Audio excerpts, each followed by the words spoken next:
The M1 MacBook Air has been out for quite some time now, and has blown everyone's minds when it was first released. It has no fans, an M1 in it, and is also the thinnest laptop I have ever used. Today we will be taking a look farther into this outstanding piece of tech.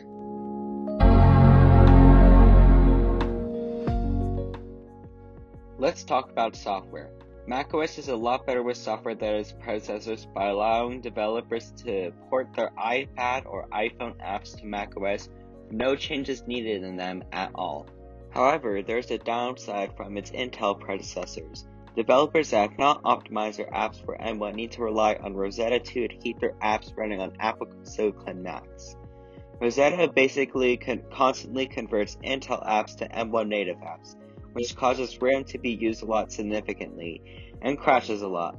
Rosetta may also alter a few graphical issues with images. The three that are still Rosetta apps on my M1 MacBook Air, otherwise known as Intel apps, are Roblox, Discord, and Minecraft. Another reason the M1 MacBook Air is so great is seamless integration with iPhone, such as AirDrop, copy and paste from iPhone and to Mac, and so much more. Now, let's say you bought your brand new TV, and there's probably a hidden feature, a pretty new TV in like 2020 TVs, like all TVs have this. There's something called AirPlay. Now, if you were to go to your Mac, and if you were to control center and screen mirroring, you can actually project to your TV. And then you can mirror it or do whatever you want with it. Now let's talk about gaming. Gaming on the M1 MacBook Air is very nice. You get the full 60 FPS at full graphics, and you can even connect Nintendo Switch Pro controllers.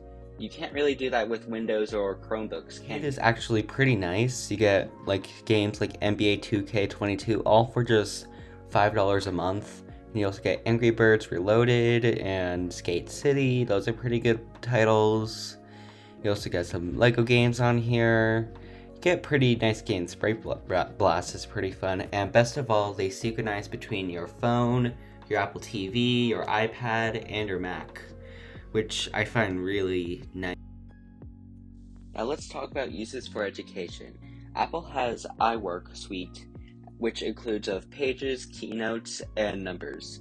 Pages is basically Google Docs but private, and Keynotes, Google Slides but private, and Numbers is Google Sheets but private.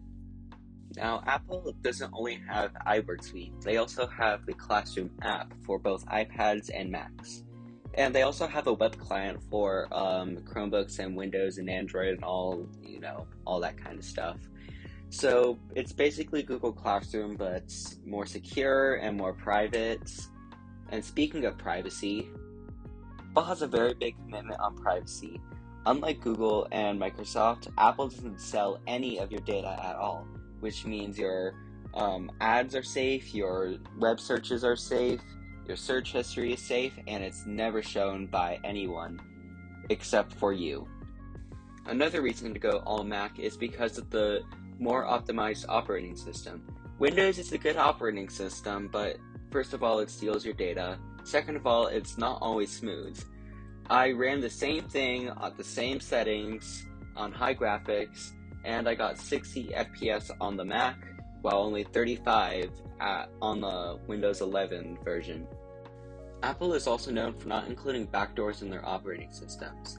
Apple also has long history with the government for not including a backdoor in their operating systems just because the government wanted to access people's iPhones. This is also the same for Macs, Apple TVs, iPads, Apple Watches, everything. And you always need a password for everything. That's security with Apple. Now, time for specifications. Should you buy an M1 MacBook Air? And I say yes, because the Apple M1 chip has 8 CPU performance, 4 performance cores, and 4 efficiency cores, 7-core GPU, which is a lot, 16-core neural engine. It can do 15 hours of wireless web, 18 hours of Apple TV app, and it comes with a 30-watt USB-C power adapter, And it even has a headphone jack. It has 8 gigabytes, but convertible to 16 gigabytes, 256 gigabyte SSD, which I think is more than enough. But it can also configure all the way up to 2 terabytes. And 2 terabytes. It has the best keyboard, well, a good keyboard, not the best one, but the best one's the Magic Keyboard, and the best trackpad I've ever used. It has Touch ID on it, wireless, it's really good, it has a 720p FaceTime camera, which I think is more than enough, especially with the M1 chip, making the camera look a whole lot better, like a 4K camera. It also has everything that your iPhone has, including a headphone jack, and it only is 11.97 inches and only weighs 2.8 pounds. Now, if you're a student, this Mac can last for 10 years without upgrading anything. Well, you can't really upgrade anything in this, but 10 years is my predicted amount. Other Macs, older Macs, those can last like 5 years without upgrading anything, but 10 years, plus Macs last forever, especially the M1 Macs.